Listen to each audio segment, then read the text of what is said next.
Hi friends, आज हम बात करने जा रहे हैं एक ऐसे प्लांट की, एक ऐसे इंडोर प्लांट्स की जिसको लोग खरीद के तो लाते हैं लेकिन बचा नहीं पाते हैं। जी हाँ, जिसे हम बार बार खरीदते हैं और बार बार मार देते हैं। ये प्लांट है कैलेथिया का।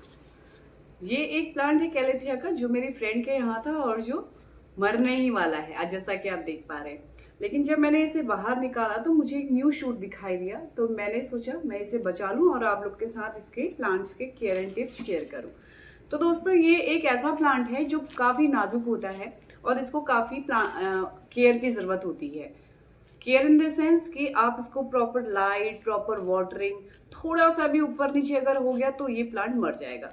तो मैं आज आपको ये बताने जा रही हूँ, तो बने रहे वीडियो के अंत तक। और अगर आप नए हैं हमारे चैनल पे तो हमारे चैनल को सब्सक्राइब कीजिए और वीडियो अगर अच्छी लगे तो लाइक एंड शेयर भी करिएगा।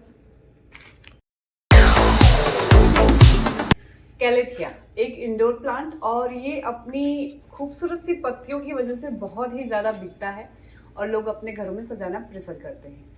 लेकिन उनको थोड़ी सी शायद ज्ञान की कमी या फिर एक्सपीरियंस की कमी की वजह से ये प्लांट ज्यादातर लोगों का मर जाता है। तो आज मैं आपको इसके मरने के कारण और उसको बचाने के उपाय बताऊंगी।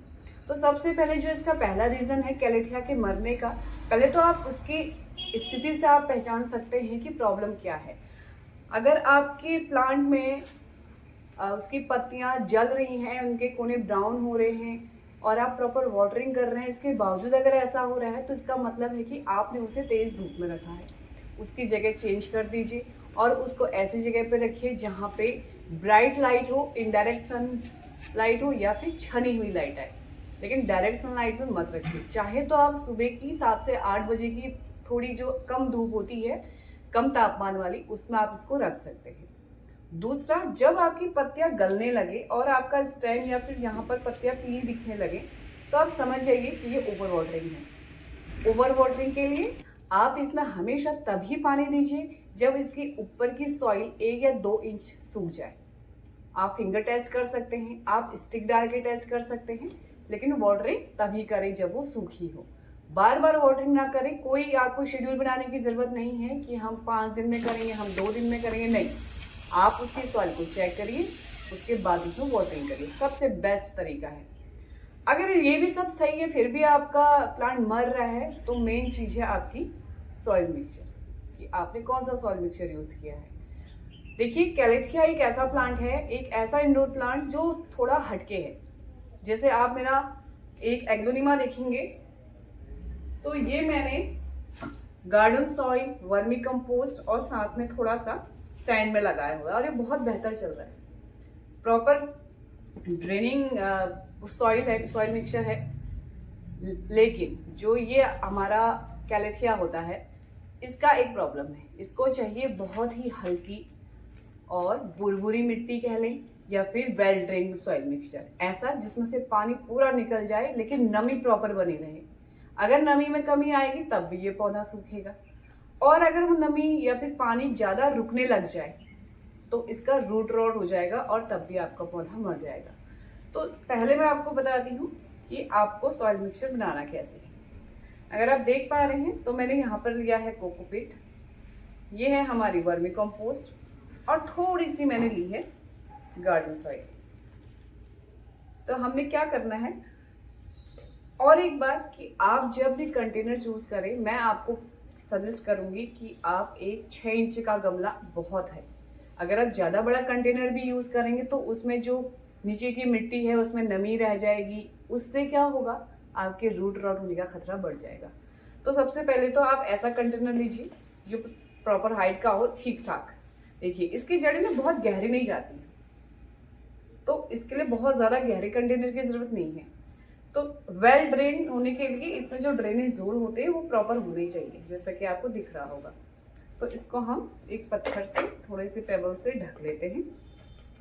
अब हम इन सबको मिक्स करेंगे। ये है तकरीबन 50% तो मैंने कोकोपीट ही लिया है, तो मैं आपको भी यही सजेस्ट करूंगी कि आप 50% कोकोपीट और 30% मैंने लिया है वर्मी कंपोस्ट और 20% मैंने ली है गार्डन सॉइल। आप चाहे तो इसमें परलाइट का यूज भी कर सकते हैं, लेकिन बस कंक्लूजन यही है कि जो हमारी गार्डन सॉइल है वो होनी चाहिए बहुत ही लाइट वेटेड वेल ड्रेन, ताकि जो इसकी जड़ें हैं उनको प्रॉपर नमी और प्रॉपर हवा मिलती रहे। मेन यही है, हमको इसकी रूट रॉट होने से बचाना है। अब इसमें आपके पास अगर ट्राइकोडर्मा है तो आप वो यूज़ कर सकते हैं, मेरे पास अभी नहीं है तो मैं इसमें हल्दी का यूज़ करूँगी, क्योंकि हल्दी अपने आप में एक नेचुरल फंगिसाइड है, तो हम इसको भी यूज़ कर सकते हैं। और आपके पास अगर ट्राइकोडर्मा है तो आप वो भी यूज़ कर सकते हैं। अब हम इसकी जो मिट्टी है सबसे पहले तो इसे हटा दें। और एक और बात, जब भी आप कभी अपनी नर्सरी से इस प्लांट को लाएं या किसी भी प्लांट को लाएं तो उसकी कम से कम 70% मिट्टी तो हटा ही दीजिए। और मैं तो हमेशा उसकी मिट्टी हटाकर ही अपनी नई मिट्टी डालती हूँ, क्योंकि वो जो यूज़ करते हैं ना, कई बार वो चिकनी मिट्टी या थोड़ा अलग टेक्सचर यूज़ करते हैं। देखिए इसमें नमी बहुत है, और मेरे ख्याल से जो ये हुआ है ना इसके साथ, इसका रीज़न भी यही है। तो पहले हम इसकी मिट्टी अलग कर लेते हैं। अब हम इस पर ट्राई करते हैं इसको बचाने का। इसमें 1-2 शूट और आएंगे अगर ये प्रॉपर बच गया तो अब जो ये है इसको हम हटा लेते हैं। इसके लिए देखिए, सबसे पहले जो इक्विपमेंट भी आप अपने प्लांट में यूज़ कर रहे हैं उसको आप प्रॉपर सैनिटाइज स्टरलाइज कर लीजिए, जिससे कि क्या हो, आपके जो प्लांट हो उसमें कुछ खराबी ना आए। ठीक है, तो अब हम इसको यहाँ से हटा लेंगे।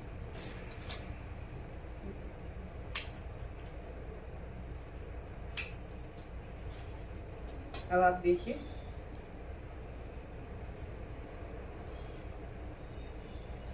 अगर ये प्लांट बच गया तो आप इसमें देखिए एक शूट, एक ये और एक ये, तो ये 3 प्लांट तो इजीली बन जाएंगे, है ना। तो आप इसकी मिट्टी को करिए अलग, और अब हम न्यू सॉइल मिक्सचर जो हमने बनाया है इसको हम भरेंगे अपने प्लांटर में। इसमें मैं ऑलरेडी पेबल्स डाल चुकी हूँ नीचे से, ताकि ड्रेनेज अच्छा हो, मिट्टी ड्रेनेज होल में ना अटके। और इसमें डालेंगे हम अपना सॉइल मिक्सचर। देखिए अब इसको लगाने के बाद जो ध्यान रखने वाली बात है, मिक्सचर बनाने के बाद सबसे मेन चीज़ है वाटरिंग, कि आप इसको कैसे वाटरिंग करते हैं। इसलिए मैंने आपको बताया वाटरिंग तभी करें जब आपको इसकी टॉप सॉइल 1 से 2 इंच या 3 इंच गहरे तक सूखी लगे। और जाड़ों में खासकर आपको इसको कम से कम यही टेस्ट करके 30% तक इसकी जो सॉइल मिक्सचर है वो ड्राई हो जाना चाहिए, क्योंकि वैसे भी ये विंटर्स में डॉर्मेंसी में चले जाते हैं, तो उस समय इनको ज़्यादा पानी और खाद की कोई ज़रूरत नहीं रहती। अब बात करते हैं इसके फर्टिलाइजर्स की, कि हमको इसमें फर्टिलाइज़र क्या यूज़ करना है। देखिए, हमने इसमें प्रॉपर वर्मी कंपोस्ट डाला हुआ है, तो ये तकरीबन 1 महीने तक तो इसको वैसे भी कोई ज़रूरत नहीं है। और क्योंकि ये डॉर्मेंसी में जा रहा है तो उस समय तो इसको और भी कम खाद चाहिए। तो जाड़ों में आप 40 से 50 दिन में अगर थोड़ी सी वर्मी कंपोस्ट इसको दे दे तो इसके लिए बहुत है। जब स्प्रिंग सीजन आए तो उस समय आप इसको हर 25 दिन में या 20 दिन में या फिर 25 दिन में कोई लिक्विड फर्टिलाइजर या फिर अपना वर्मी कंपोस्ट दे सकते हैं। लेकिन ध्यान रखिए कि आप केमिकल फर्टिलाइजर का यूज़ ना करें, क्योंकि इसकी जड़ें बहुत नाजुक हैं। मैंने बताया है कि ये प्लांट बहुत नाजुक है, इसको बहुत सॉफ्टली रखना पड़ता है। तो जहाँ तक संभव हो आप इसमें ऑर्गेनिक फर्टिलाइजर यूज़ करें या फिर जो आपके होममेड फर्टिलाइजर है वो यूज़ करें। तो अब इसको हम इसमें कर देते हैं रिपोर्ट।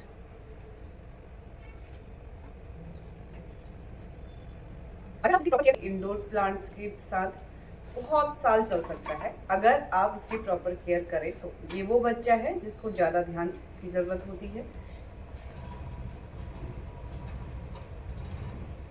Light weighted. और एक बात, इसको ह्यूमिडिटी बहुत पसंद है। जब कभी भी आपको ऐसा लगे कि हमारे मॉइस्चर बहुत कम हो गया है एनवायरनमेंट में, जैसे ज़्यादा गर्मी में, ज़्यादा ठंड में, तो आप इसकी पत्तियों में स्प्रे बॉटल से हल्का पानी मिक्स दे सकते हैं, थोड़ा सा मिक्सिंग कर सकते हैं। उससे क्या होगा कि थोड़ी ह्यूमिडिटी बढ़ेगी और ये प्रॉपर जिंदा रहेंगे, इनकी ग्रोथ अच्छी होगी। बरसात में तो ह्यूमिडिटी हाई रहती है तो ये उसमें बहुत अच्छी ग्रोथ करते हैं, लेकिन जब ह्यूमिडिटी लो हो और साथ ही साथ टेम्परेचर का आपने ख्याल रखना है। जैसे ही टेम्परेचर 10 से कम हो जाए, वैसे तो आप ये सोचिए कि इसका जो आइडल टेम्परेचर है वो 18 से 25 डिग्री सेंटीग्रेड है, उसमें ये बहुत अच्छा ग्रो करता है। लेकिन जब इसका 12 से नीचे हो जाए टेम्परेचर, ज़्यादा ठंड पड़ जाए, तो आप इसे घर के अंदर रख सकते हैं। रात को ठंडी हवाओं से बचाएं, खुली बालकनी में ना रखें, इसको अंदर रखें। और चाहे तो सुबह की 7 से 8 बजे की जो धूप होती है आप इसे दे सकते हैं। गर्मियों में तेज तापमान से बचाएं, बाहर ना रखें, इतनी धूप में जल जाएंगे, खराब हो जाएंगे। इसीलिए थोड़ी सी केयर आप इसकी थोड़ी और पौधों से ज़्यादा केयर कीजिए और ये सालों साल आपके घर की खूबसूरती को बढ़ाएंगे। तो ये था हमारा आज का वीडियो कैलेथिया के ऊपर। अगर आपको वीडियो पसंद आए तो हमारे चैनल को सब्सक्राइब कीजिए। ऐसे ही नई नई वीडियो हम आपके लिए लाते रहें और बेल आइकॉन को प्रेस करना मत भूलिएगा, ताकि हमारी नई वीडियो आपके पास जल्द से जल्द पहुंचे। और देखने के लिए बहुत बहुत शुक्रिया। फिर मिलेंगे नई वीडियो के साथ। Thank you so much.